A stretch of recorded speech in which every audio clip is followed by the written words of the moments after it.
IT कंपनीत केवळ तरुणींचे लैंगिक शोषणच नाही तर तरुणांच्या धर्मांतराचाही धक्कादायक प्रकार उघडकीस आलाय।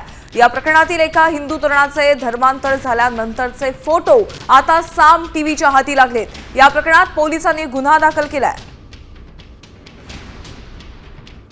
नाशिक शहरातील एका नामांकित बहुराष्ट्रीय कंपनीमध्ये महिलांचा विनयभंग, लैंगिक अत्याचार, मानसिक अत्याचार आणि धार्मिक भावना दुखवल्याचे एकूण 9 गुन्हे दाखल करण्यात आलेले आहे।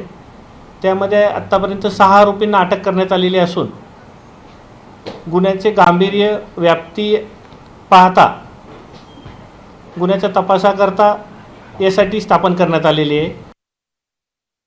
पण थेट जाऊयात नाशिकमध्ये। त्या ठिकाणी आमचे प्रतिनिधी अभिजित सोनावणे उपस्थित आहेत। अभिजित, आपण पाहतोय अतिशय धक्कादायक घटना नाशिकमध्ये घडली आहे। IT कंपनीमध्ये एकीकडे महिला तरुणींचं लैंगिक अत्याचार केलेला आहे तर याच कंपनीमध्ये तरुणाचं धर्मांतर देखील करण्यात आलेलं आहे।